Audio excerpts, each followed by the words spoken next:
Shalom Bapak Ibu Saudara yang kasih dalam Tuhan Yesus Kristus. Selamat datang di Sabda bagi Anda bersama saya Pastor Marshall Kanon. Dan saya ingin bertanya, bagaimana keadaan Anda hari ini? Apakah engkau sehat? Apakah engkau lagi melewati masa yang sulit? Anda merasa menghadapi begitu banyak tantangan? Puji Tuhan. Kenapa? Itu menunjukkan Tuhan memberikan kita satu jalan yang luar biasa. Karena semakin Tuhan bekerja dalam hidup kami semakin dekat. Saya percaya, saya jamin kalau kita serius dalam Tuhan, apapun tantangan yang kami hadapi, ya, kami tetap akan mencari Tuhan. Ya, saya tetap mengasihi Tuhan. Dengan situasi, kondisi, banyak hal yang saya tidak dapat lakukan. Ya, kita di lockdown, kita bebas, kita di lockdown lagi, segala macam hal yang terjadi. Tapi jujur saya ngomong dari hati yang dalam, saya menikmati hidup hari ini lebih daripada dahulu. Kenapa? Karena saya lebih banyak waktu untuk mencari Tuhan. Di rumah banyak sempat untuk mencari Tuhan lebih lagi. Saya percaya ini kesempatan untuk kita semakin mencari Tuhan. Firman Tuhan berkata, carilah Tuhan dan hidup. Hidup ini bahas tentang hidup dalam kekekalan. Ya. Nah, hari ini kita udah sampai ayat yang ke-12 daripada Roma 12. Kita terus bicara tentang sikap atau sifat atau perilaku yang Tuhan ingini. Ya, dan kita dapat mengerti apa yang Tuhan ingin dari tulisan Paulus kepada umat yang ada di Roma. Ya, surat yang kepada Roma itu juga surat untuk kami, supaya kami menikmati seluruh firman Tuhan diberikan untuk kita selidiki. Untuk kita belajar hidup sesuai dengan yang dicantumkan dalam seluruh firman Tuhan. Ya, jangan cuma pikir aku adalah orang perjanjian baru. Ada yang bilang aku adalah orang perjanjian lama. Saya adalah perjanjian baru dan lama. Semua itu, seluruh firman Tuhan. Itu yang saya selidiki. Dan hari ini dikatakan dalam ayat yang ke-12 begini. Bersukacitalah dalam pengharapan. Sabarlah dalam kesesakan. Dan bertekunlah dalam doa. Jadi hari ini kita akan fokus kepada bersukacitalah dalam pengharapan. Besok sabarlah dalam kesesakan. Dan hari Senin, karena hari Sabtu saya ulangin semua 5 hal. Ya, nggak terlalu dalam seperti pada setiap hari. Ya, tapi tetap diulangin untuk kita disegarkan terus menerus. Dan hari Senin saya mulai bicara lagi dengan bertekunlah dalam doa. Jadi hari ini bersukacitalah dalam pengharapan. Ini adalah sesuatu yang saya sering bilang di devotion dalam bahasa Inggris, renungan dalam bahasa Inggris. Ya, saya selalu mengakhiri renungan dalam bahasa Inggris dengan berkata, bersukacitalah senantiasa. Sekali lagi aku berkata bersukacitalah. Kenapa? Karena sukacita adalah kekuatan daripada Tuhan yang menolong kita, yang memberikan kekuatan kita untuk bisa mengatasi semua tantangan, semua ujian, cobaan, ya, semua yang kita hadapi. Kita dapat mengatasi dengan sukacita. Nah, di sini dikatakan bersukacita dalam pengharapan. Maksudnya apa? Untuk mengerti apa yang dimaksud dengan pengharapan, kita harus baca Lukas pasal yang ke-10. Ayat yang ke-17 sampai dengan ayat yang ke-20. Dan saya akan bacakan. Lukas 10 ayat 17 sampai 20. Kemudian ke-70 murid itu kembali dengan gembira dan berkata, Tuhan, juga setan-setan takluk kepada kami demi namamu. Lalu kata Yesus kepada mereka, aku melihat iblis jatuh seperti kilat dari langit. Sesungguhnya aku telah memberikan kuasa kepada kamu untuk menginjak ular dan kalajengking dan kuasa untuk menahan kekuatan musuh sehingga tidak ada yang akan membahayakan kamu. Saya bacain lagi. Sehingga tidak ada yang akan membahayakan kamu.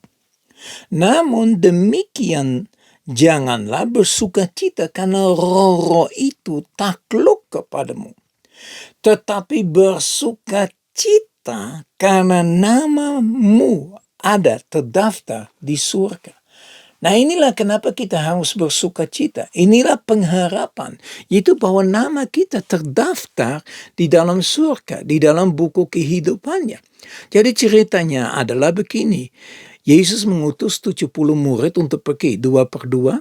Dan mereka pergi menginjili, ya, dan mereka lihat dengan nyata kuasa yang Tuhan berikan kepada mereka. Dan kuasa yang diberikan kepada 70 murid ini juga diberikan kepada Anda dan saya. Kuasa di bumi, di surga diberikan kepada kita. Supaya apa yang kita ikat, terikat. Supaya apa yang kita bebaskan, terlepas. Makanya Bapak, Ibu, dan Saudara yang kasih dalam Tuhan Yesus Kristus, kenapa banyak orang Kristen lemah, ya, perlu dicas terus, karena mereka tidak tahu otoritas yang Tuhan berikan kepada mereka. Mungkin lain waktunya saya akan bicara tentang otoritas yang diberikan, supaya kita akan berjalan dengan otoritas itu. Karena kita tahu tidak ada kuasa apapun yang sanggup membahayakan kita, karena Tuhan menyertai kita. Tapi seringkali yang mematikan iman itu adalah ketakutannya. Ya, ingat Elia, bagaimana dia melakukan mujizat luar biasa. Ya, di mana dia mempersiapkan korban untuk Bapa di surga. Dan tidak boleh sentuh dengan air. Dan Tuhan tidak boleh disentuh dengan api. Air berkali-kali dikasih sampai deras banget. Tapi api turun dari surga. Mereka melihat mujizatnya, kuasa Allah. Entah Elia takut.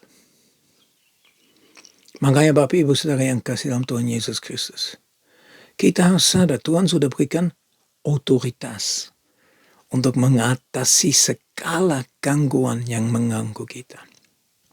Nah, dikatakan bersukacitalah dalam pengharapan. Pengharapan apa? Ya, pengharapan supaya bahwa nama kita tercantum di dalam buku kehidupannya. Maksudnya apa? Bapak, Ibu, Saudara yang kasih dalam Tuhan Yesus Kristus, pada waktu kita terima Yesus sebagai Tuhan dan Juru Selamat, apa yang terjadi? Roh Kudus akan tinggal di dalam diri kita. Nah, Roh Kudus akan memimpin kita terus-menerus. Nah, kita jangan menjadi menipu terhadap dirinya sendiri dengan hanya mendengarkan, tapi tidak pernah mau menjadi pelaku daripada apa yang Roh Kudus sudah ajarkan kepada kita. Ya, jadi kalau kita sudah melakukan apa yang Tuhan tunjukkan melalui Roh Kudus kepada kita, nama kita akan dicantumkan. Pada saat kita terima Yesus sebagai Tuhan dan Juru Selamat, nama sudah dicantumkan. Tapi ingat, semua ditulis. Semua tingkah laku kita akan ditulis di dalam buku.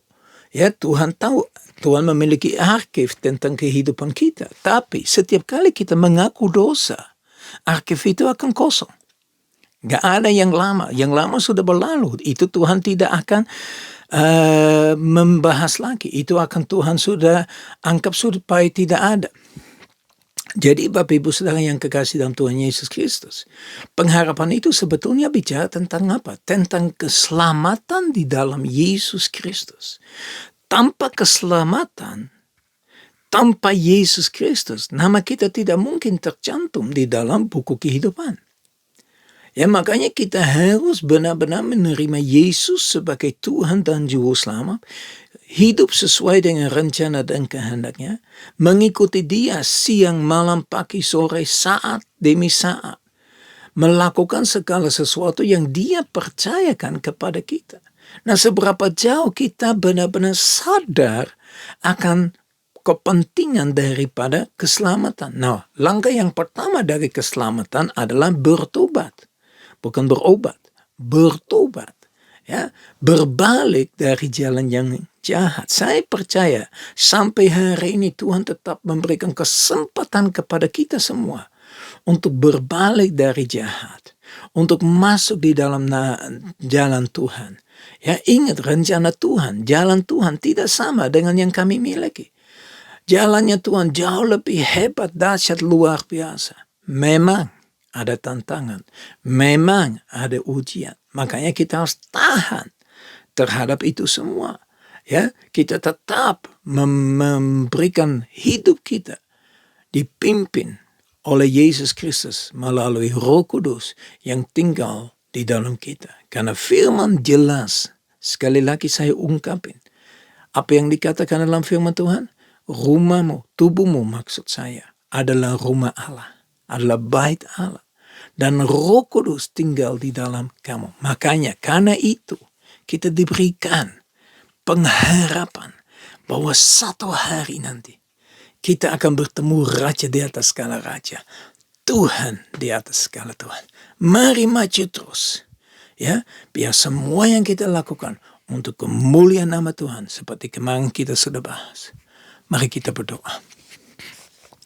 Bapa kami yang di surga, kami bersyukur dan muliakan Engkau Tuhan. Terima kasih Tuhan, hari ini Engkau sekali lagi mengingatkan kami kembali untuk bersuka cita dalam pengharapan. Pengharapan adalah bahwa ada keselamatan di dalam Yesus Kristus. Dan kalau kami sudah diselamatkan, nama kami tertulis di dalam buku kehidupan, di dalam buku yang ada di surga. Dan pada akhir daripada kehidupan, kalau Tuhan melihat buku, Dia dapat berkata bahwa kita lakukan hal yang baik. Silakan masuk di dalam kerajaan surga. Tuhan, hamba berdoa supaya Engkau terus menolong kita untuk menyelidiki hati kami terus menerus, supaya kami berkenan di mata Kau, berkenan di hadapan Engkau. Kita menyenangkan hati-Mu lebih dan lebih terus. Terima kasih Bapa, berkaryalah dalam hidup kami pada hari ini. Dalam nama Tuhan Yesus kami sudah berdoa. Haleluya. Amin. Ya Bapak Ibu Saudara yang kasih dalam Tuhan Yesus Kristus, supaya kita benar-benar diberkati oleh Tuhan. Kita miliki napas, kita miliki kuasa, kita miliki otoritas yang diberikan oleh Tuhan. Mari Bapak Ibu Saudara yang kasih dalam Tuhan Yesus Kristus, mengandalkan Tuhan dalam seluruh aspek kehidupan kita. Saya berdoa supaya berkat dari Allah Bapa kami yang di surga, kasih yang sempurna di dalam Yesus Kristus, persekutuan yang manis dengan Roh Kudus menyertai kita semua mulai saat ini sampai Maranatha Tuhan Yesus datang kembali, bahkan sampai selama-lamanya. Kita semua katakan amin. Tuhan Yesus memberkati. Sampai ketemu besok di Sabda bagi Anda, ya, bersama saya, ya. Saya berdoa supaya Tuhan benar-benar memberi kekuatan yang luar biasa seperti yang kita sudah dengar. Sampai ketemu. Shalom.